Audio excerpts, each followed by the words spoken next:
All right. All right. All right. All right. Hello, everybody, and welcome to Bleav in the Dallas Cowboys. It's just the title. You're welcome to believe or not believe. It's just the title. Okay. It's network Bleav, Bleav, which is the promo code you need for Bet Online for your sign up bonus. I'm Jeff Cavanaugh. Hi. I'm from 97.1 The Freak, 2 to 6 p.m. in DFW. iHeartRadio app if you're outside the listening area. This is Jesse Holley, Unfiltered with Jesse Holley, right here on Bleav in the Dallas Cowboys, 24/7 sports. Jesse's all over the place. He's a former Cowboy, and he's a badass human. Oh, Jesse Holley went 77 yards. It must be a reality show. So I hope that you did better than I did. I didn't use monetary things, but we did at the station. We picked against the spread all 4 games this weekend. I went 0-4. So stay tuned to social media as the loser of the bet. I will have to have with a Sharpie angry villain eyebrows drawn on me, and I think I'm gonna shave my mustache and do the twisty. But the NFL playoffs are here. NBA is cruising. Bet Online's got you covered. Up to the second odds, news, and scores. Get on over there. Get in the action. See all the updated odds. Use the promo code Bleav, BLEAV. Get a 50% welcome bonus on your first deposit. Bet Online where the game starts. Hi, Jesse. Yo, what's going on, my brother? Happy Monday. Lots of stuff. We haven't talked since they decided that the head coach is going to stay the same. And now everybody's family members likes to talk about sports. We got a lot going on. We got a lot happening. Oh boy, yes, we do. Yes, the Cowboys, they decided, came out last week, but the Cowboys decided they're keeping Mike McCarthy. And I know that's been topic of discussion, fan base, national news, local news, Cowboy fans versus far and near. And I guess now that I had a chance to kind of just sit and process it all, there is so much more. If you're not going to completely say we're going in a absolute different direction, and I mean like not, I'm not a fan of the retread. I'm not, especially the old retread. If you weren't going to go with the youth movement and saying, you know what, we're going youth. We're going a new guy who's never had a head coaching job before off one of these magnificent coaching trees, who understands the new level of scheming football up, who understands how to take a lot of the thinking out of the quarterback's hands and using pre-snap motion at a 60 or 70% rate and blah, blah, blah, blah, blah, blah, blah. Then I get Mike McCarthy, and I'm okay with it. Because to get rid of a head coach, and you have a veteran football team. Like, this isn't, when you think about it, this isn't like the Green Bay Packers have a team full of guys who now will be heading into their second and third year in football, all across the board. They have children on their football team, and so you have an opportunity to kind of mold them and create them into the football player you want them to be. The Cowboys, for the most parts, and a lot of their key places, have guys who've been here 4, 5, 6+ years. So if you're going to keep this thing together, and I guess what they say, take another run at it, I'm not mad at Mike McCarthy. I'm not mad at the hire of Mike McCarthy. And again, we don't need to rehash the game. But I do think that people have taken and put the way that the Cowboys had lost to the Green Bay Packers, and I think that magnified how much they want to change in Mike McCarthy or whoever it may be.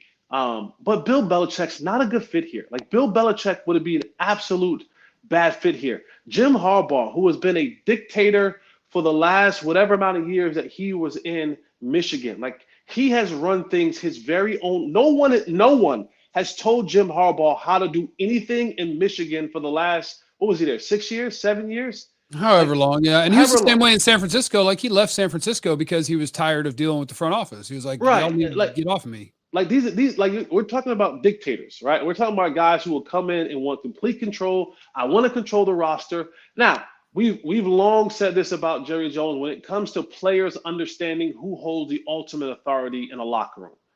And that part, Mike McCarthy or whoever else comes into the fold will have to adjust to, because players know. There was a time a couple years ago under Jason Garrett where this is years ago, where Felix Jones or someone fumbled in the game, and within the same like 45 minutes, Jason Garrett comes out. I think it was Felix Jones. Someone fumbled twice. And, Jason was like, there's consequences for that. And, guys' playing time may be adjusted and da da da da da da da. And within the hour, Jerry was on a station or somewhere and was like, no, Felix will be fine. He'll be your starting running back next week. Woo pig suey. You know what I'm saying? It was like no matter what the head coaches say, certain players are under a different law in Dallas. They are under the Jerry Jones law. And then the other guys who are mid-level to the Jesse Hollies of the world, yeah, they're controlled by the head coach. So going forward, I'm okay with Mike McCarthy. I am. I'm not thrilled anymore about it. I'm okay with it. And I hope that he spends this whole offseason working on what is the new level of football that can get you past the places that you've been. Well, I think the tough part is when you go back and rewatch that game, it all goes to the same thing. It all goes to the same thing. You get further away from a game and people get less emotional about the result of a football game. Cause we'll talk about family members who are talking about cowboy things.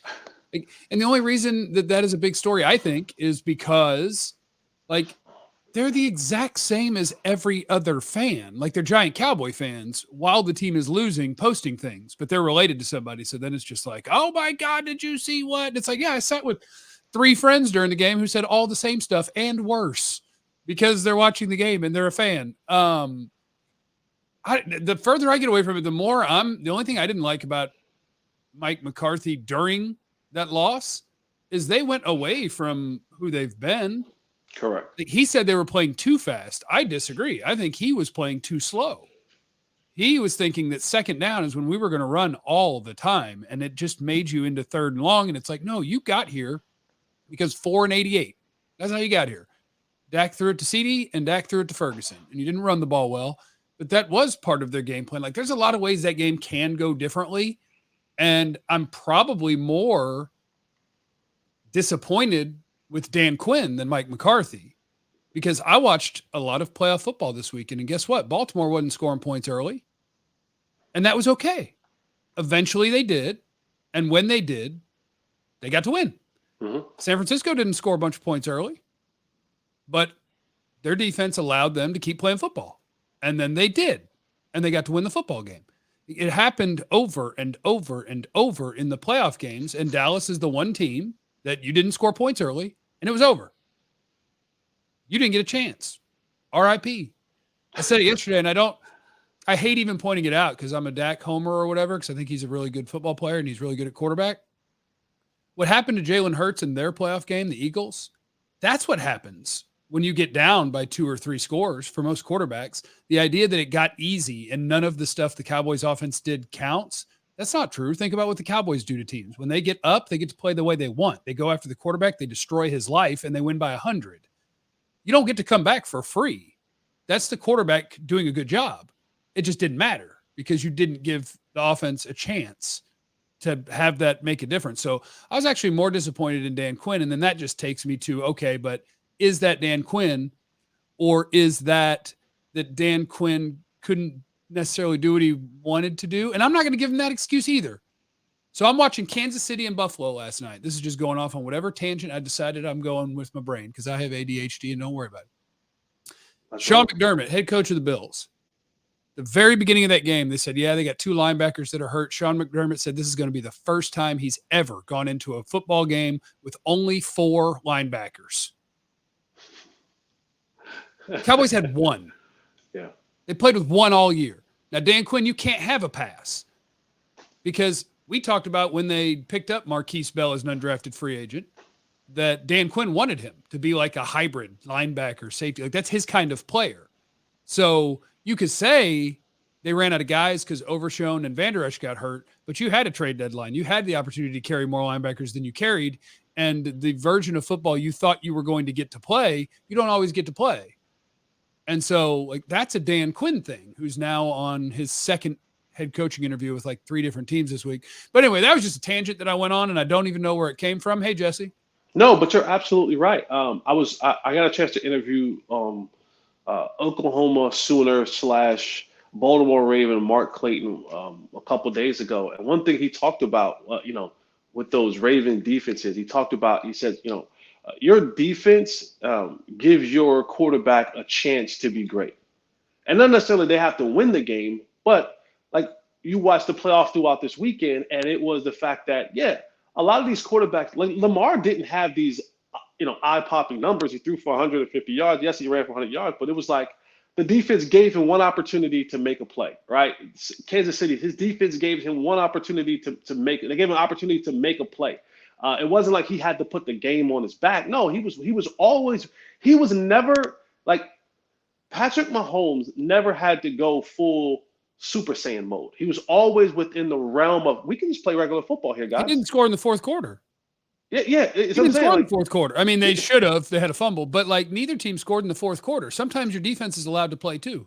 And that was the thing. And I think we put so much onus on the head coach / offense coordinator because Dan Quinn was put up in such a high regard for such a long period of time. But to your point, Dan Quinn never had an answer for when guys got hurt. Like and a lot of other teams play without their starting linebackers. That you understand that, hey, I got to go out there and put guys in this situation, right?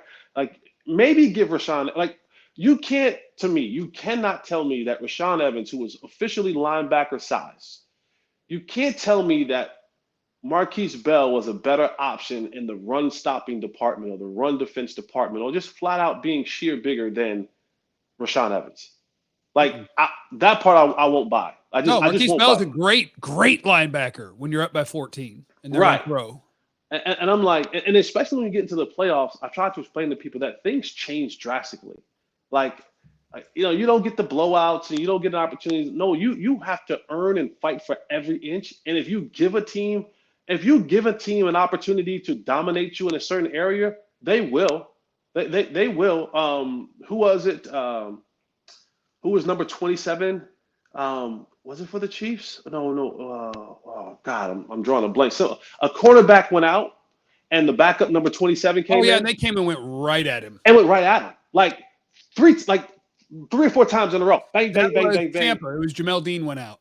Yes. And they went straight at 27. At Tampa, and they went touchdown.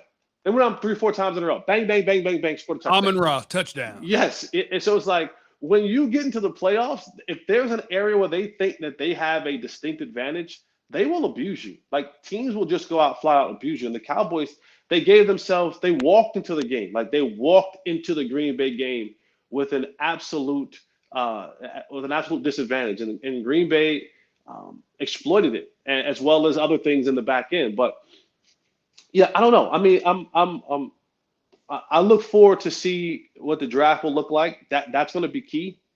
That's going to be huge to see what the draft looks like. But I don't think Mike McCarthy is a bad coach. I don't think he's a bad coach. And again, if you weren't going to go for one of the young guys, if you would have told me, hey, we're going Bobby Slowick or we're going Ben Johnson, then I go, okay, all right, cool. Let's ride. That's where I think you can be, like, if you're a Cowboy fan and you're mad at Jerry about keeping McCarthy, I think it's probably harder for us because we keep it in the context of what would he do if he got rid of McCarthy.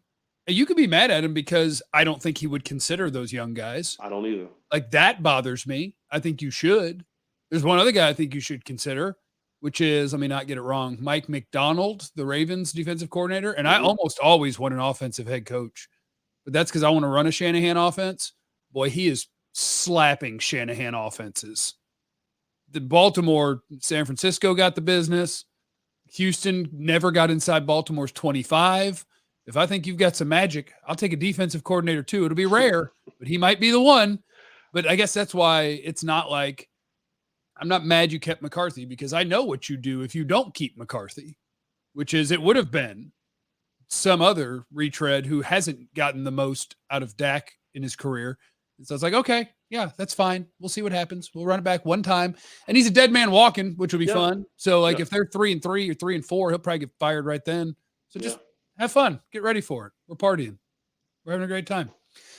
Cowboys family drama. Yeah, have you seen it? Mom said Dak sucks. Yeah. Micah's brothers said that there are crimes in the organization against Micah. And what am I missing? And Dak's brother wants Dak out of Dallas because you guys are mean. Yeah. Like, like I get it. Like I am, everyone's an individual, right? And it's one thing if it's like a distant cousin or a great uncle or an auntie's on your mom's sister side.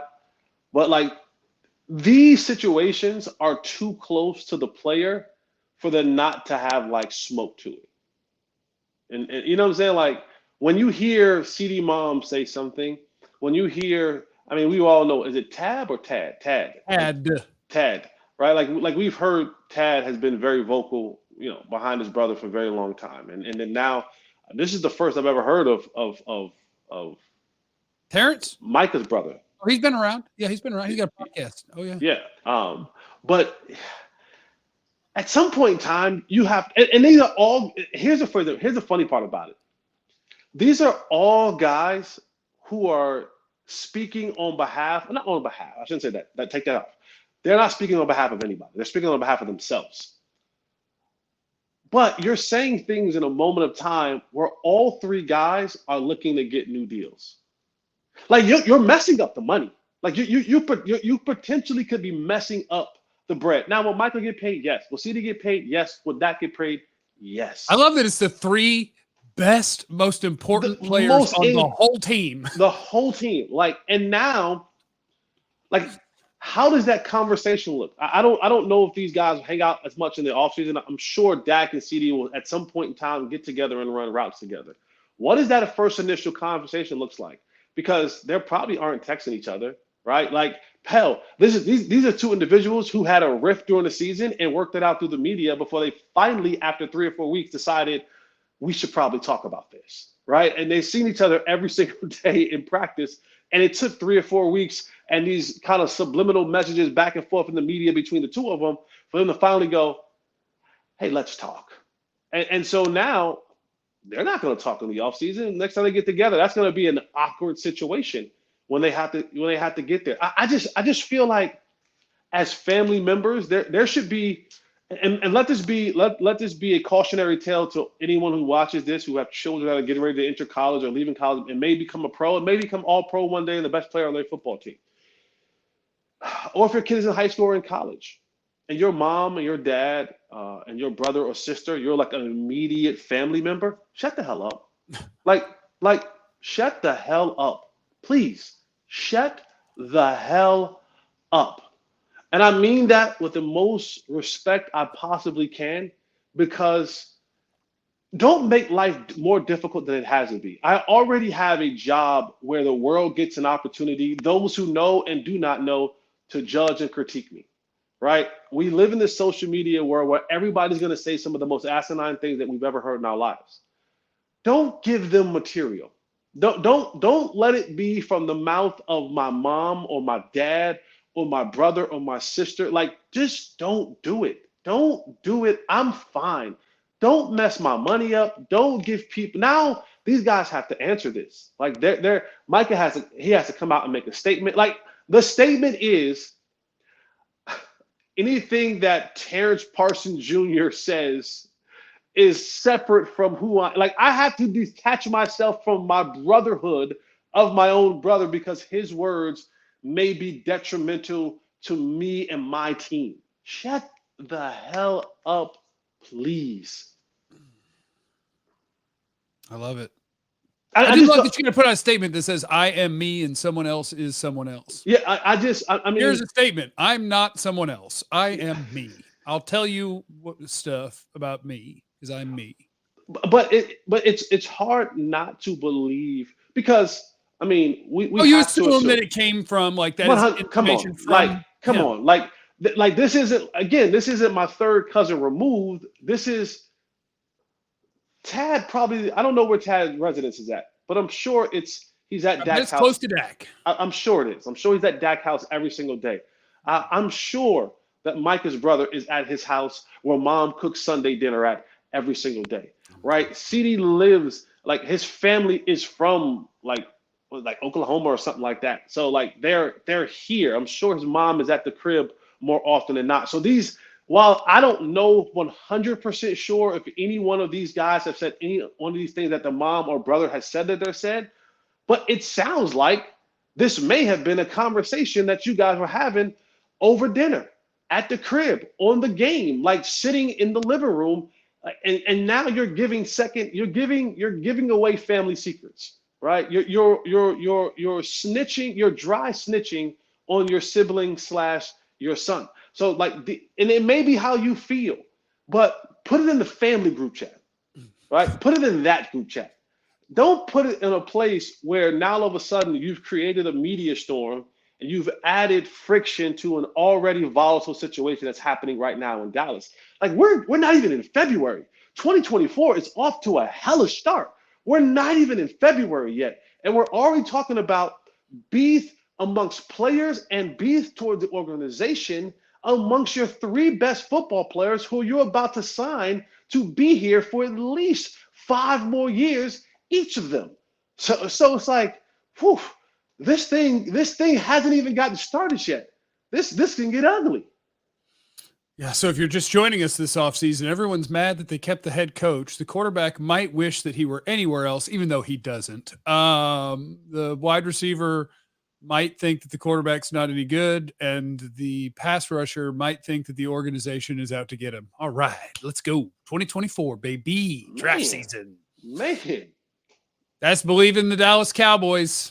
That's us, brought to you by Bet Online. So thanks for being with us, wherever you're listening or if you're watching. We appreciate it. And remember, you have no idea what anyone's going through, so be cool to everyone, even family members. We love you. Be easy. Eliminate the contingency and shut your mouths. Hey, did you see? I think that Travis, when he scored, was doing that to Jason Kelsey, not to Taylor. That's my hot take.